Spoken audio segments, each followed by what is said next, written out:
Vamos a ver lo que es la biomecánica de la fijación de las fracturas, ¿no? O biomecánica de la osteosíntesis.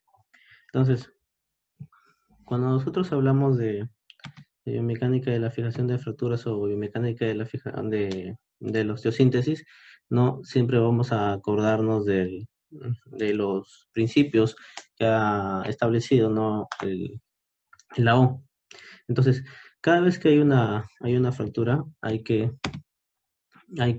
evaluar en forma conjunta lo que es el huesito. Entonces, primero vamos a ver al hueso como un tejido, ¿no? El hueso como tejido es un tejido fuerte que da un soporte en lo que es al sistema musculoesquelético y además protege las partes blandas del cuerpo, ¿no? Este hueso, ¿no? Es fuerte, pero se rompe o no resiste una gran deformación, ¿no? Ante pequeñas deformaciones, este se puede fracturar, ¿no? Entonces, al hueso hay que considerarlo más que como una goma, ¿no? Hay que considerarlo más como un cristal, ¿no? Que si bien es cierto, se puede deformar de una forma pequeña, pero pero se puede deformar mínimamente, ¿no? Pero si excedemos eso, se fractura, ¿no? Entonces, cuando hay una fractura de hueso, esta fractura aproximadamente se da en milisegundos, o sea, se da de forma muy rápida, ¿no? Entonces, cuando se da esa fractura, ocurre una implosión. Entonces, esta implosión también va a ver que afecta a lo que son los tejidos blandos. Entonces, cuando se da una fractura también van a ocurrir efectos mecánicos y efectos químicos en la fractura, ¿no? Inmediatamente después de la fractura comienza una migración rápida de células, polimorfonucleares, macrófagos, ¿no? Que van a ir al lugar de la fractura, donde va a haber un aumento de volumen, una hiperemia, ¿no? Etcétera, etcétera, donde va a comenzar ya lo que es la consolidación ósea. Entonces, la labor del cirujano es conducir y reforzar esos procesos de consolidación, ¿no? Bueno, y en cuanto a la fractura y la vascularización, bueno, mientras menos se vea afectada la vascularización, mejor va a ser la recuperación y mejor va a ser la forma bueno, en que se recupere este hueso, ¿no? Entonces, esta afectación de la vascularización va a depender, bueno, del accidente, de qué tan fuerte haya sido o qué tipo de fractura sea, ¿no? El transporte, cómo se ha movilizado al paciente de forma o sea, si se moviliza con una férula o sin una férula, ¿no? Del acceso quirúrgico que se le da al tratamiento de la fractura, ¿no? Recordemos que siempre que hay una cirugía, una fractura, va a haber un daño de partes blandas, así sea una técnica mínimamente invasiva. También va a depender del implante que se utilice, no hay implantes, justamente se han desarrollado actualmente implantes que permiten que la vascularización del hueso se afecte mínimamente, ¿no? Entonces, vamos a hablar un poquito acerca de lo que es la consolidación ósea, ¿no? La consolidación ósea básicamente eh, se da de forma continua, ¿no? Los procesos que vemos acá eh, no son exactamente consecutivos uno después del otro, sino que a veces se superponen unos sobre otros. Entonces, en la mayoría de los libros hay un consenso, ¿no? De estos cuatro procesos, en estas cuatro partes que se dan, ¿no? Comienza después de la fractura inmediatamente lo que es la inflamación, ¿no? Que va de los 1 hasta los 7 días. En esta inflamación hay una migración importante de células, ¿no? Aumentan lo que son los polimorfonucleares, los macrófagos y los fibroblastos, ¿no? Se forma lo que es un hematoma y un exudado inflamatorio, ¿no? Y en las partes, en los cabos, ¿no? Proximal y distal de la fractura donde se ha hecho, ¿no? Donde ha producido la fractura, comienza a haber necrosis, ¿no? Entonces, esa necrosis, más o menos al final de esa fase de inflamación, va a ser, eh, va a ser devorada, ¿no? Por así decirlo, por los osteoclastos, ¿no? Más o menos a, a la tercera semana se comienza a formar lo que es el callo blando, ¿no? Entonces, el callo blando se forma cuando estos fragmentos están comenzando a más o menos a estabilizarse, ¿no? Entonces, cuando se ha formado el callo blando, ya hay una estabilización que en cierta forma impide el acortamiento, pero no va a impedir lo que son las flexiones, ¿no? Aún se puede deformar el hueso, ¿no? El dolor y la inflamación van cediendo, los vasos capilares y las células comienzan o continúan aumentando, ¿no? Y el hematoma se va convirtiendo en un tejido fibroso, ¿no? Y en este callo blando comienzan a aparecer los condroblastos, ¿no? Que van a dar van a dar lugar, ¿no? Van a ser comienzo de lo que es el callo duro, ¿no? Que este puede durar hasta su formación puede durar hasta 3 a 4 meses, ¿no? Entonces, esta formación de callo duro se va a dar por dos procesos, ¿no? Por una osificación endocondral o por una osificación intramembranosa. Y este callo duro se comienza a formar desde las zonas más lejanas del hueso, ¿no? De las zonas distales al hueso hacia el foco de fractura, ¿no? Y finalmente tenemos lo que es la remodelación, ¿no? Entonces esta remodelación puede durar de meses, incluso años, ¿no? Y remodelación no se da cuando la fractura ya está sólidamente unida y permite que el hueso plexiforme no, se convierta en un hueso ya laminar, ¿no? Como podemos ver acá. Entonces, una vez producido, ¿no? Lo que es la fractura del hueso, como, ¿no? Al romper esos capilares va a permitir la migración de células inflamatorias, ¿no? Y estas no van a permitir o la formación, ¿no? De lo que es el callo blando, para después convertirse en el callo duro, ¿no? Y finalmente darse lo que es la remodelación. Entonces, para nosotros comenzar a hablar de lo que son la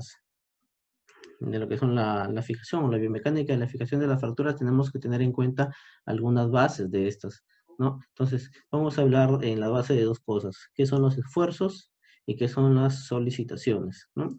Cuando nosotros hablamos en la naturaleza, ¿no? Existen lo que son las fuerzas, ¿no? Entonces, una fuerza es aquel vector, ¿no? Que va a cambiar, ¿no? La dirección de un objeto. Entonces, en el caso del cuerpo humano, cuando nosotros hablamos de esfuerzos, va a ser un conjunto de fuerzas, ¿no? En caso concreto, un conjunto de fuerzas en nuestro tema, ¿no? Que va a afectar, ¿no? O que van a estar constantemente dándose sobre un hueso, ¿no? Este conjunto de fuerzas se le conoce como esfuerzos y los tenemos en tres tipos, ¿no? Pueden ser esfuerzos de compresión, ¿no? Que son esfuerzos que empujan, ¿no? Son fuerzas que empujan hacia el centro, como lo podemos ver aquí en la imagen, ¿no? Haciendo que en cierta forma se acorte, ¿no? O sea, hacen fuerzas que se aplican de forma axial, ¿no? Y permiten el acortamiento.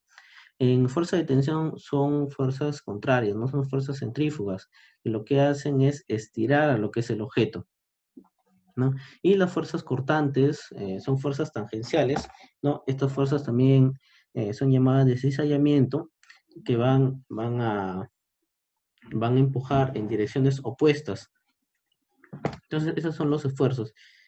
Estos esfuerzos, cuando logran deformar, ¿no? A lo que es, en este caso, el hueso, ¿no? Se le van a llamar solicitaciones. Entonces, las solicitaciones van a ser, o vamos a tener, ¿no? Solicitaciones de compresión, solicitaciones en flexión, solicitaciones en cizallamiento, en tensión y en torsión. Entonces, cuando hablamos de una solicitación en compresión, ¿no? O solicitación central, nos vamos a ver que es cuando hay fuerzas, ¿no? O cuando hay fuerzas, como lo podemos ver acá, de compresión o centípetos, ¿no? Central, centípetos, que van a hacer que estas fuerzas que se dirigen hacia el medio, ¿no? Van a hacer que el resultado, hayan fuerzas justo acá en el centro, que vayan hacia afuera, ¿no? Eh, por ejemplo, si esto fuera un hueso largo, ¿no? Hacia afuera de las corticales. Es como si aplastáramos algo, ¿no? Como si agarráramos, por ejemplo, una plastilina la ponemos, la colocamos en nuestra mano y la aplastamos, ¿no? Entonces va a haber pedazos de plastilina que va a salir por nuestra mano, ¿no? Básicamente es algo parecido en la fuerza de compresión, ¿no? Cuando hablamos de solicitaciones en flexión, vamos a ver tres formas, ¿no? Cuando hay una compresión excéntrica, ¿no? Vamos a ver que justamente donde se da esta compresión, ¿no? En la parte, por ejemplo acá, en esta cortical, van a haber fuerzas de compresión, ¿no? Más altas, y en la cortical opuestas van a haber fuerzas de tensión, ¿no? Que van a deformar justamente en esta forma, ¿no? En flexión al hueso, ¿no? También podemos tener la compresión perpendicular, ¿no? Que va a haber una fuerza deformante que va a ser perpendicular a la tensión, ¿no? O a la flexión de la misma, o a la compresión de la misma. Y la compresión en planos opuestos, ¿no? Cuando hay una fuerza que se opone a dos fuerzas, ¿no? Esto, por ejemplo, se puede observar cuando por ejemplo, hay un accidente de tránsito, ¿no? Una persona que está caminando, ¿no? Está caminando, ¿no? De repente cruzando una pista, ¿no? Y de pronto es embestida por un automóvil, ¿no? Se producen este tipo de fuerzas, ¿no? Para hacer una solicitación en flexión. Bueno, la solicitación de cizallamiento, bueno, tenemos que son fuerzas tangenciales, que pueden ser de compresión, como lo vemos acá, o lo podemos ver acá también en tensión, ¿no? Estas fuerzas de cizallamiento, bueno, van a empujar en sentidos opuestos para deformar y o deformar, ¿no? De esta manera el hueso, ¿no? Las fuerzas de tensión, ¿no? Al contrario de la compresión, van a estirar al hueso. Entonces, al estirarlo, ¿no? Las fuerzas que están en el centro, en lugar de ir hacia afuera, como lo vimos en compresión, van a ir hacia adentro, a tirar, ¿no? Y la fuerza de torsión es un combinado, ¿no? Entre la fuerza de cizallamiento y la fuerza de tensión, como lo podemos ver acá, ¿no? Una fuerza de tensión, ¿no? Son fuerzas que van en sentidos opuestos y además van hacia afuera del, del mismo, ¿no? Del huesito. Esas son las solicitaciones. Entonces, estos son lo que tenemos que tener en cuenta para nosotros ver, ya una vez visto cómo se dio el mecanismo de la fractura, podemos ir a lo que son los principios, ¿no? De osteosíntesis. Entonces, cuando nosotros hablamos de biomecánica y curación del hueso, vamos a ver que hay dos formas de tratar esto, ¿no? Una es una fractura sin estabilización quirúrgica, ¿no? Que puede ser sin tratamiento o puede ser con tratamiento conservador, ¿no? Y la otra es una fractura con estabilización quirúrgica, que justamente es en sí el tema, ¿no? Entonces, nosotros cuando hablamos de una fractura sin estabilización quirúrgica, ¿no? Y nos referimos a una fractura sin tratamiento, es cuando aquel paciente que nunca llegó al hospital, ¿no? De repente, esto actualmente es bien, bien raro que se vea, porque ya sea que vaya a un hospital o vaya de repente a algún otro lugar donde estabilicen la fractura, de cierta forma le dan un tratamiento, ¿no? Entonces, esto lo podemos ver más bien en restos de repente de las primeras civilizaciones, ¿no? Cuando no se conocía ningún tratamiento de esto, ¿no? Entonces, ¿qué es lo que sucede? Cuando se da una fractura, hay una contracción, ¿no? Por dolor de los músculos, ¿no? Esta contracción por dolor de los músculos va a ser, va a ser que en cierta forma se estabilicen la fractura, ¿no? O lo va a intentar estabilizar. Además que también hay un edema, hay un aumento de volumen, hay un aumento de la presión, ¿no? Aumento de la presión, de alrededor del hueso, que también ayudan a la estabilización. Lo malo de esta estabilización es que no es una estabilización que se va a dar de forma lineal o de acorde a lo que es el hueso, ¿no? Puede o no puede darse así. Y también puede ser que se dé una, una, este, se dé una consolidación, pero no, de mala forma, ¿no? De repente con una angulación, ¿no? Como lo podemos ver acá, ¿no? O sea, hay una consolidación, pero es una consolidación totalmente no deformada. Entonces, esto ha sido, ¿no? Motivo para estudiar bien, ¿no? Cuán beneficiosa es la cirugía, ¿no? En el tema de una fractura, ¿no? Cuánto beneficia, como lo podemos ver acá, ¿no? Se dice que este tipo de fracturas que ¿no? son o se forman o forman un callo realmente sólido, ¿no? Pero muchas veces no cumplen la función que tenían antes de la fractura, ¿no? Eso es en cuanto a sin tratamiento, ¿no? Entonces, íbamos a la otra parte, ¿no? Cuando hay una fractura que no le damos una estabilización quirúrgica, pues le vamos a dar un tratamiento conservador. Cuando nosotros hablamos de tratamiento conservador, básicamente lo que nosotros queremos es estabilizar lo que es la fractura, ¿no? Y para estabilizar la fractura, nosotros tenemos dos formas, mediante lo que es la tracción o mediante lo que es la ferulización, ¿no? Cuando nosotros hablamos de tracción, no vamos a tratar de alinear mediante pesos, ¿no?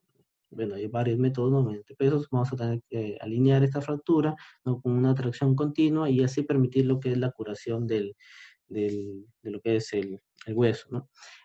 Bueno, este tratamiento antes se daba en la mayoría de pacientes, ¿no? Antiguamente, ¿no? Casi todos los pacientes iban con tracción. Bueno, actualmente esto ha evolucionado y bueno, permite, ¿no? Todas las técnicas de osteosíntesis que conocemos. Actualmente esto de acá es más se reserva más para lo que son los niños, ¿no? Y lo otro es la ferulización. Entonces, una férula es colocar un material, ¿no? Que vaya, un material duro, rígido, que estabilice y disminuya lo que es la movilidad del hueso. Entonces, nosotros podemos tener férulas ya prefabricadas.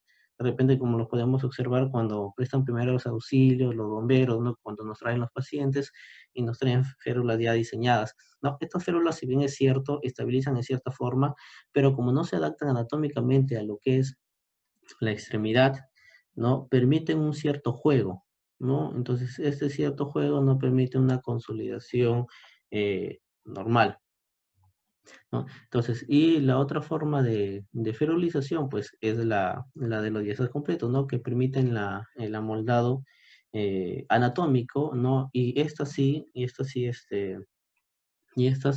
como se moldan de forma anatómica, al menos a la extremidad, no pueden permitir una mejor curación de lo que es el hueso, ¿no? Entonces, eso con respecto a lo que es el tratamiento no quirúrgico.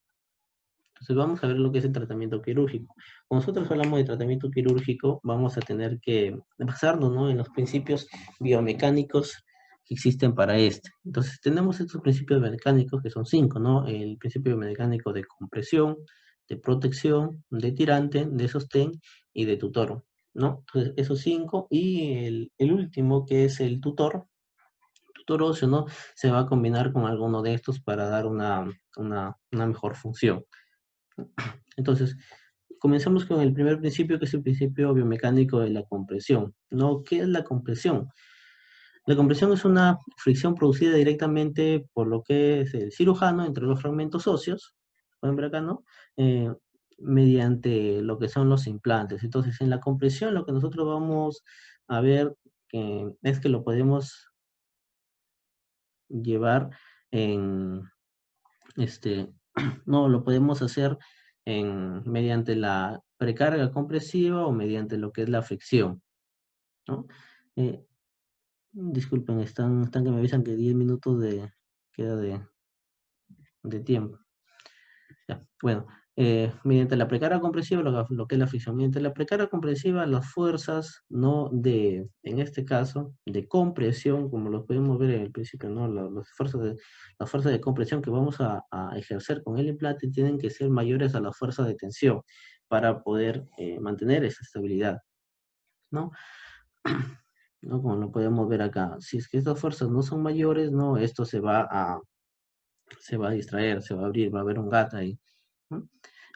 Y la otra forma es mediante lo que es la fricción, ¿no? Entonces nosotros cuando acercamos el extremo proximal y el extremo distal de una fractura, ¿no? Observamos que estos bordes generalmente no son lisos, ¿no? Entonces, como no son lisos, al aproximarlo uno con otro, ¿no?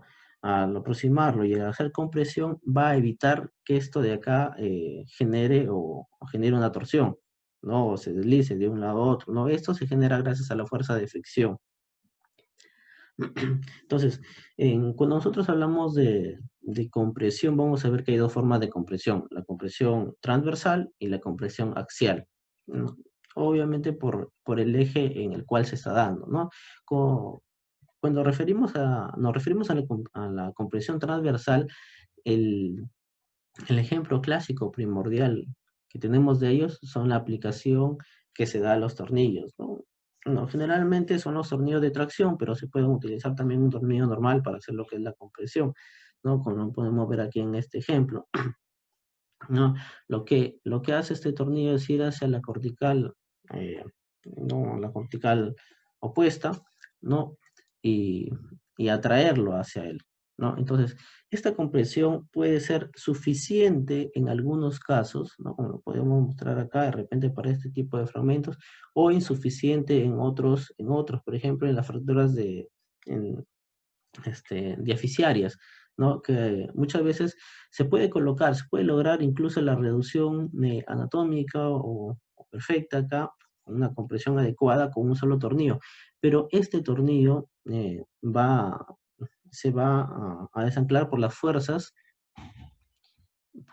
que tiene, bueno, que tienden a deformarlo, ¿no? Tanto fuerzas de flexión, fuerzas de extensión, ¿no? Entonces, todo ese conjunto de fuerzas van a hacer que falle finalmente lo que es esta reducción.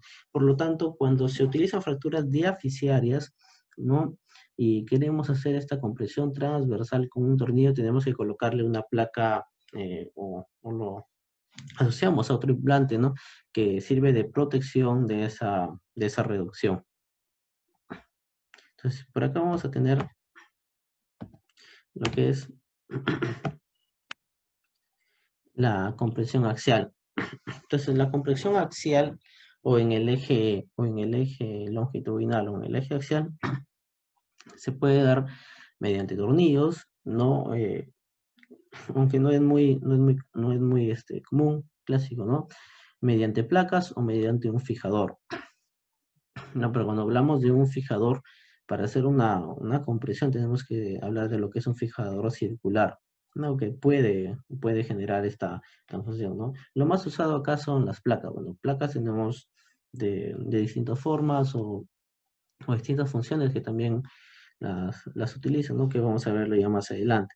Entonces, las placas lo que hacen es, mediante sus diseños, por ejemplo, ¿no? Tenemos una placa o una DSP, ¿no? Que el diseño anatómico, ¿no? Con estos agujeros, ¿no? Que van ovalados, ¿no? Al colocarlo de forma excéntrica permiten hacer compresión, ¿no? Y permiten unir estos fragmentos, ¿no? Bueno, y como le dije, con el fijador externo también se puede lograr esto, pero con el fijador externo circular, ya que estos permiten bastante rango de movimiento, ¿no? Y permiten controlar lo que es la compresión. No, en, bueno, ¿qué le pasó? Bueno, después vamos a ver lo que es el siguiente principio, ¿no? Está el principio de protección, ¿no? Como lo mencioné hace un momento, ¿no? Cuando nosotros hacemos una reducción, por ejemplo, por compresión con un solo tornillo en una fractura diaficiaria, ¿no? Si bien es cierto, esto de acá, para hacer la reducción y para hacer la compresión parecería ser suficiente, ¿no? Las fuerzas que influyen, ¿no? Las fuerzas que están tirando de este hueso va a hacer que este tornillo falle. Entonces, ¿qué es el principio de protección? No, es un implante agregado, una osteosíntesis insuficiente, ¿no? Para evitar lo que es su falla. Entonces, un tornillo normal no puede en 2 semanas ya perder su anclaje. Por lo tanto, esto va a fallar. Entonces, para que esto no falle, se le va a colocar una, un implante, ¿no? Que ayude, ¿no? Y que contribuya con lo que es con lo que es este, la, ¿no? La fijación para luego para hacer lo que es la curación del hueso, ¿no? Bueno, el otro principio biomecánico es el principio de tirante, ¿no? Entonces, ¿cómo es este principio, no? Entonces vamos a tener que en los huesos curvos, ¿no? En los huesos curvos van a haber fuerzas de tensión y fuerzas de compresión a diferentes lados de este, ¿no? Como lo podemos ver acá, ¿no? Un hueso curvo, por ejemplo, el fémur. ¿No? Entonces, esas fuerzas van a ser aprovechadas, ¿no? Por el cirujano para al colocar un implante a un lado de estas, ¿no? El otro lado pueda hacer una compresión. Entonces, cuando nosotros hablamos de un tirante, ¿no? Es un implante tensado con o contra una superficie convexa, ¿no? De un hueso con una fractura transversa o una oblicuo corta, ¿no? Entonces eso es lo que nosotros tenemos que recordar. Para que se aplique este principio tiene que ser un hueso curvo, ¿no? Y además la fractura tiene que ser o transversa o una oblicuo corta para poder hacer o aplicar, ¿no? Este principio, ¿no? Entonces, ¿qué es lo que va a hacer? Vas a convertir lo que son las solicitaciones en flexión, ¿no? En esfuerzos de compresión directa axial, en esfuerzos de compresión de dirección axial. Perdón. Entonces, tenemos dos tipos de tirante, ¿no? Un tirante dinámico y un tirante estático, ¿no? Un tirante estático, por ejemplo, acá tenemos al fémur, ¿no? Con sus fuerzas de compresión y acá de tensión, ¿no? Entonces, las fuerzas de compresión van a hacer, ¿no? Que vaya hacia adentro, ¿no? Son centrípetas, ¿no? La dirección de la fuerza y la de tensión van a hacer que vayan hacia afuera. Entonces, cuando hay una fractura, ¿no? Esto tiende a abrir lo que son las fuerzas de tensión. Entonces, se coloca el implante justo donde están las fuerzas de tensión, ¿no? Y, y al, y como esto va a tender, no en la cortical opuesta, va a tender a comprimirse, va a permitir que también se cierre, ¿no? De esa forma aprovechamos este, esta biomecánica de estos huesos curvos, ¿no? Por eso es que esta placa se coloca de forma lateral y bueno, no se podría colocar de forma medial, ya que existiría lo que es una distracción en la otra cortical. Y tampoco se puede aplicar cuando hay una fractura que afecte lo que es la cortical medial, ¿no? Por ejemplo, acá, ¿no? Una fractura donde hay una bastante afectación. Y la otra es el tirante, ¿no? De forma dinámica, ¿no? Bueno, esta de tirante de forma dinámica, ¿no? Para fracturas, ¿no? Que se encuentran en las bueno, en las partes proximales o distales de los huesos, ¿no? Por ejemplo, acá tenemos el olecrano, ¿no? Y va a permitir una presión entre los fragmentos, ¿no? A través de lo que es la carga y lo que es el implante cuando hay un movimiento, ¿no? Por ejemplo, acá, cuando se va a dar el movimiento de flexión, ¿no? Va a hacer que las fuerzas de tensión se conviertan en fuerzas de compresión que haga que se una o cierre lo que es el foco de fractura. Es el principio de tirante. Bueno, entonces el siguiente principio que vamos a ver es el principio mecánico de sostén, ¿no? Entonces, ¿qué es este principio? ¿Cómo se aplica, no? Entonces va a ser un sustituto temporal, ¿no? Un sustituto temporal de soporte óseo que va a mantener una distancia, ¿no? Entre lo que son los fragmentos distales, ¿no? Y proximales del hueso, ¿no? Entonces, esto de acá se va a dar en una fractura minuta, ¿no? En un hundimiento, ¿no? De repente queremos también hacer lo que es un alargamiento, ¿no? Un alargamiento óseo. Entonces, este principio de sostén va a evitar lo que son los acortamientos, ensayamientos, hundimientos, al igual que los desplazamientos, angulaciones, rotaciones o hasta incluso la diastasis, ¿no? Entonces, se puede dar o se puede aplicar acá lo que son las placas, ¿no? O también se puede colocar lo que son los fijadores externos. Ambos me van a permitir hacer lo que es este principio mecánico de sostén, ¿no? Bueno, y el otro, ¿no? Y bastante utilizado, ¿no? Es el principio mecánico del tutor óseo, ¿no? Entonces, cuando nosotros hablamos de tutor óseo, básicamente estamos hablando de lo que son los clavos, ¿no? Entonces, clavos tenemos una amplia gama de tipos, ¿no? Entonces, los primeros en utilizarse son los puncher, ¿no? Estos clavitos que vemos acá.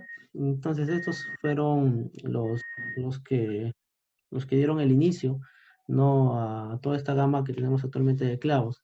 Entonces, estos clavos, si bien es cierto, no van a permitir una reducción o una fijación de fracturas diaficiarias, básicamente, ¿no? De unos trazos que no sean muy complejos, pero no permiten lo que es o no evitan lo que es la rotación, ¿no?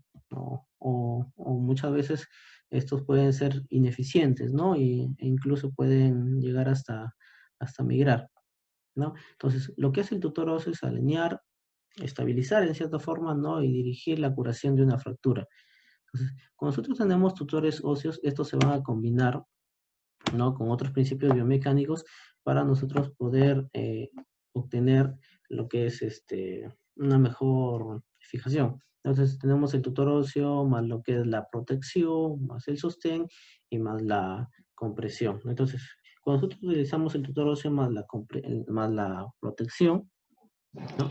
Tenemos que, ¿no? Como lo vimos, ¿no? Se coloca para mantener lo que es una fijación, ¿no? A través de un nuevo implante. Entonces, por ejemplo, acá nosotros queremos mantener esta fijación. Si colocamos solamente este clavo, ¿no? Este se va a deslizar, ¿no? Y va a hacer que esa fijación se pierda. Entonces, colocamos un tornillo, ¿no? En la parte distal que va a bloquear y va a permitir que se continúe esa fijación, ¿no? En el principio mecánico de Torosio más sostén, ¿no? Se aplica, sí, el mismo principio de sostén que hemos visto, solamente que se le agrega el clavo endomedular, ¿no? Y al bloquearse la parte distal y la parte distal y la parte proximal del hueso, no va a permitir, ¿no? Por ejemplo, en una fractura comminuta que esta pueda curarse, ¿no? Y lo que es la compresión, no, sí, también se puede utilizar compresión en lo que es el tutor óseo, ¿no? Con lo que es un clavo, se utiliza, ¿no? Y es en lo que es ajustando, ¿no? Haciendo compresión cuando se colocan los clavos de bloqueo tanto proximal como distal, ¿no? Entonces, ya bueno, esos fueron los principios de la osteosíntesis. Voy a hablar rápidamente de las características generales de lo que son los materiales que se utilizan en la osteosíntesis, ¿no? Un repaso rápido. No, entonces, nosotros cuando hablamos de materiales, básicamente utilizamos a lo que son metales o aleaciones de estas, ¿no? Entonces, entre los que más utilizamos va a ser el acero inoxidable, el Chicos, pulido, acá. ¿no? Vamos a utilizar lo que es el titanio comercial, que puede ser puro o puede ser en aleaciones con aluminio, el niobio, ¿no? U otro, ¿no? Pero estas son las más utilizadas. Entonces, ¿Ah? vamos a ver sus propiedades Sí, mecánicas, propiedades de biocompatibilidad, ¿no? Tenemos sí. primero la rigidez, ¿no? La rigidez es el grado de deformación que permite un material sin fatigarse. Bueno, tenemos la rigidez, como lo mencionaba, ¿no? Que es un grado es el grado de deformación que permite un material sin fatigarse o sin romperse, y se va a medir como la asociación que tiene entre la carga aplicada al material y la deformación elástica resultante, ¿no? Entonces, esta rigidez es un módulo de la elasticidad que tiene cada material, ¿no? Entonces, podemos ver ejemplos acá de estos módulos, ¿no? Que en el titanio, ¿no? Es de 110 y en el acero inoxidable de 186. Entonces vamos a ver que el acero es más rígido, ¿no? Que lo que es el titanio, ¿no? Esto puede darnos, esta característica puede servirnos, ¿no? Para elegir uno u otro implante de acuerdo a lo que nosotros necesitemos, ¿no? Bueno, otra característica biomecánica es la resistencia, ¿no? Que es la capacidad que tiene un material de resistir la deformación de ¿no? Si en caso se diera la deformación, esta va a ser una deformación plástica, ¿no? Que quiere decir que va a mantener esa forma, ¿no? Entonces, determina la carga que un implante puede resistir antes de que este se rompa, ¿no? Entonces vemos acá las diferentes resistencias que tienen los materiales, ¿no? Desde lo que es el acero, ¿no? A lo que es el titanio puro y las aleaciones de titanio, ¿no? Entre ellos, entre el acero y el titanio puro, ¿no? El que tiene más resistencia es lo que es este, el acero, y entre lo que es el titanio puro y las aleaciones, bueno, el que tiene más resistencia son las aleaciones de titanio, ¿no? Bueno, la ductilidad o ductibilidad, bueno, es la propiedad que tienen estos metales de, de deformarse, ¿no? Pero sin llegar a fatigarse. ¿No es cuánto pueden deformarse sin fatigarse? ¿No? Entonces, esto es una característica muy, muy importante acá en traumatología, ya que nosotros muchas veces utilizamos implantes en los cuales nosotros tenemos que moldearlos. Entonces, va a determinar cuánto nosotros vamos a poder moldear a esto, ¿no? Entonces, en cuanto a la ductilidad, los más dúctiles el más dúctil es el acero en comparación al titanio, ¿no? Pero esto se soluciona, los implantes de titanio lo solucionan haciendo implantes anatómicos, ¿no? Que básicamente se moldan directamente, ¿no? No se tienen estar moldeando, sino que van directamente al hueso, ¿no? En teoría no deberían moldearse, ya que esto puede afectar lo que son los orificios, ¿no? De entrada de bloqueo de estas placas que tienen generalmente, ¿no? Y afectar lo que es la estabilidad de la misma, ¿no? Otra propiedad mecánica que tenemos que es la torsión, que bueno, es la fuerza para rotar un objeto alrededor de un eje, no una fuerza de giro, ¿no? En cuanto a la torsión, el titanio tiene más torsión, que es, bueno, la fuerza por metro cuadrado, no que el resto de materiales. Bueno, en cuanto a las propiedades de biocompatibilidad, tenemos la resistencia a la corrosión y a la toxicidad, ¿no? Lo que la corrosión es un proceso donde va a haber una liberación de electrones que va a degradar a lo que es el material, ¿no?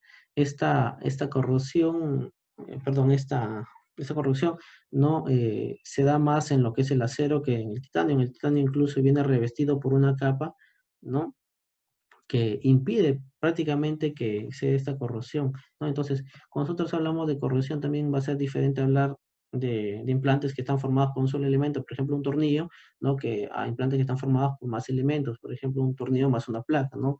Se dice que cuando se combinan ambos, la interacción de dos metales va a dar o va a hacer que se dé más o más rápido esta corrosión, ¿no? Y la toxicidad va a ser de acuerdo al componente, ¿no? El titanio es muy compatible, ¿no? Muy bien compatible no se han presentado casos, al menos de afectación por el titanio, pero sí por lo que es el acero, porque ya que el acero no es un solo elemento, sino son varios elementos combinados, ¿no? Entonces, vamos a ver que tenemos, ¿no? El cromo, el cobalto, el hierro y el níquel, que estos de acá, cuando se libran estos electrones de estos elementos, pueden, pueden generar, ¿no? Alteraciones en diversos sistemas, el sistema nervioso, el sistema cardiovascular, ¿no? En los tejidos, en la piel, etcétera, etcétera, ¿no? La erosión, bueno, es otra propiedad de biocompatibilidad, ¿no? Va a ser la corrosión por contacto que existe, ¿no? No, es el desprendimiento de pequeñas partículas, ¿no? Del metal que se da de forma, ¿no? Cuando vamos a hacer fricción entre dos metales, por ejemplo, cuando se atornilla una placa, ¿no? Entonces, esto se va a desprender, por ejemplo, acá vemos, ¿no? Se van a desprender esos pequeños metales y van a ir a diferentes partes, ¿no? Y pueden o no originar, ¿no? Una alteración en los tejidos, ¿no? En la susceptibilidad a la infección, bueno, no se ha detectado una diferencia significativa entre los implantes, entre el acero y el titanio, básicamente, pero lo que sí se ha detectado es que esta susceptibilidad de la infección está directamente relacionada con el daño del periósteo, ¿no? Mientras más se daña el periósteo, es más susceptible a que se dé lo que es lo que es una infección. Entonces, mientras un implante pueda asegurarnos que dañe menos el periósteo, ¿no? Vamos a asegurar que haya una menos probabilidad de infección, ¿no? Seguimos por acá. No, bueno, en cuanto a las reacciones alérgicas, a quien más se ha detectado reacciones alérgicas es a un componente del acero, que es el níquel, ¿no? Si bien es cierto, hay acero con mínimas cantidades de níquel, igual está presente y puede presentarse esta complicación, ¿no? Y en cuanto a la inducción de tumores, en humanos es básicamente inexistente, no se han presentado, no se encuentran ¿cómo se llama? Estudios, ¿no? Donde hayan correlaciones entre tumores primarios, es decir, producidos por el implante, ¿no? En ninguno de los materiales que utilizan, ¿no? En lo que sí se ha detectado son algunos tipos de sarcomas, pero en animales, ¿no? Que son inducidos por estos materiales. No, bueno, en cuanto a los implantes que se utilizan, básicamente tenemos los tornillos y las placas. Bueno, el tornillo, como lo podemos ver acá, va a tener sus partes, ¿no? Tenemos un diámetro externo, ¿no? Y un diámetro interno, ¿no? Diámetro de la raíz del núcleo. La diferencia entre estos dos da lo que nosotros conocemos comúnmente como el hilo, ¿no? Además tenemos el paso, ¿no? Y bueno, y la longitud del tornillo que viene en diferentes longitudes, tanto en diámetro como longitud, la parte axial, ¿no? Entonces, son más eficaces para la fijación por compresión, como lo mencioné anteriormente, ¿no? Aplican una fuerza axial, esta fuerza se aplica haciendo la rotación del tornillo en sentido de las agujas del reloj, ¿no? Y bueno, es un componente de fuerza, ¿no? A lo largo de la circunferencia de la rosca y otro lo da a lo largo del eje del tornillo, ¿no? Ahí podemos ver un tornillo también. Y bueno, en cuanto a los tipos de tornillos, los tipos básicos de tornillos, ¿no? Los básicos, los clásicos tornillos son dos, ¿no? El tornillo de cortical y el tornillo de esponjoso, ¿no? Que se va a diferenciar entre la diferencia de sus diámetros. Eh, Y bueno, también tenemos las modificaciones de esto, ¿no? Un tornillo de cortical parcial y un tornillo de esponjoso parcial. Y los nuevos implantes, ¿no? Bueno, son o mejor dicho, ¿no? Los implantes más actuales de tornillos. En- Hablamos de lo que son de las cabezas de bloqueo, que pueden ser cabezas de bloqueo normales o los autorroscantes, ¿no? Y cuando nosotros hablamos de placas, bueno, tenemos distintos tipos de placas. Bueno, las primeras placas que tenemos acá son las DCP, que, bueno, estas placas tienen un orificio donde se permite una introducción de tornillos hasta con una angulación de 25 grados, ¿no? Pueden permitir la compresión, ¿no? Bueno, son placas de compresión dinámica, no pueden permitir la compresión de hasta 1 milímetro, ¿no? Y el agujero diseñado para producir este efecto no es un agujero de forma más o menos ovalada, ¿no? Para producir este efecto de compresión. Bueno, tenemos en tres tipos, ¿no? Una ancha de 4.5, una estrecha de 4.5, se diferencian en la, en la forma en cómo se distribuyen los agujeros, ¿no? Y una placa de 3.5, que generalmente lo conocemos como IPF, ¿no? Una actualización de estas placas son las placas LCDSP, ¿no? Que son las de contacto limitado, ¿no? Entonces, placas de compresión dinámica de contacto limitado, dice sus siglas, ¿no? Y justamente se llaman así porque tienen unas muescas, ¿no? Como las podemos ver acá, unas muescas que limitan el contacto entre el implante y el periósteo, ¿no? Con esto permiten una, una adecuada circulación, que con eso mejora lo que es la curación de la fractura, ¿no? Tienen agujeros bislados hasta 40 grados de inclinación, ¿no? Y bueno, y la zona de contacto placa-hueso se reduce de forma significativa. Entonces podemos ver acá, ¿no? Cómo es que funcionan tanto las DCP como las LSDCP, ¿no? Cuando vamos a colocar, ¿no? Se colocan dos tornillos excéntricos que, mm, que al ajustarlos van a permitir una compresión, ¿no? Si este acercamiento o esta compresión no está del todo, se puede colocar o se puede agregar otro tornillo excéntrico, ¿no? Pero antes de ajustarlo, este tornillo excéntrico se tiene que aflojar el anterior, ¿no? Para poder así hacer que se desplace, ¿no? La placa y poder cerrar este gap, ¿no? Y finalmente se ajusta el otro tornillo. Bueno, tenemos las placas de las tubulares, bueno, las llevamos, ¿no? Tenemos las tercio de caña o de 3.5 o su contraparte que también son de 4.5 es la placa semitubular, ¿no? Estas placas son de un espesor de aproximadamente de 1 milímetro, ¿no? Y un orificio, presenta un orificio, ¿no? Que tiene como un aro, un collar pequeño que limita lo que es la cabecita del tornillo, ¿no? Y con eso hace que no se produzcan microfracturas en el hueso, ¿no? Y además es un poco ovalado que va a permitir también lo que es la compresión, ¿no? Estas fracturas, ¿no? Y además, como son, como le dije, 1 milímetro de espesor, son fácilmente moldeables y pueden permitir funciones como, por ejemplo, una placa antideslizante, ¿no? Bueno, y la placa de reconstrucción, bueno, esta placa de reconstrucción, una característica bastante notoria son estas muescas que tienen, ¿no? En la parte lateral de las placas que permiten justamente la deformación de esta, ¿no? O el moldeado, ¿no? Bueno, tenemos o se pueden, o podemos utilizar tornillos de 3.5 y de 4.5, ¿no? Van a permitir también lo que es una compresión dinámica, ¿no? Y se utilizan básicamente para fracturas complejas, ¿no? Donde tengo una configuración en 3D, ¿no? Por ejemplo, en pelvis, acetábulo, en húmero distal, tibia distal y las más clásicas, ¿no? En clavícula.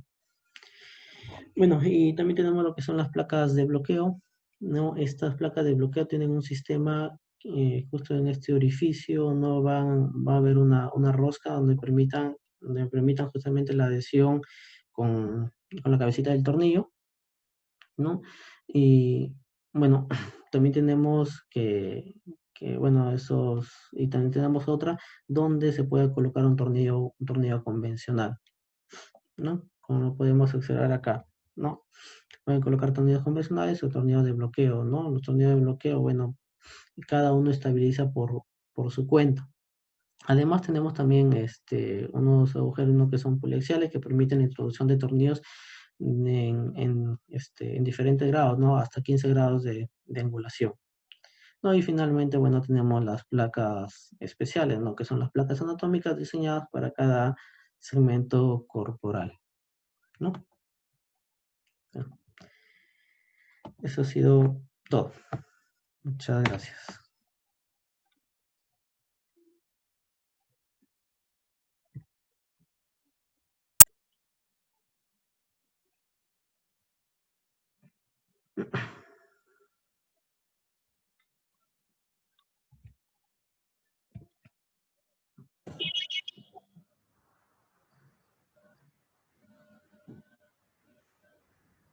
Bien, muy bueno, una muy buena exposición.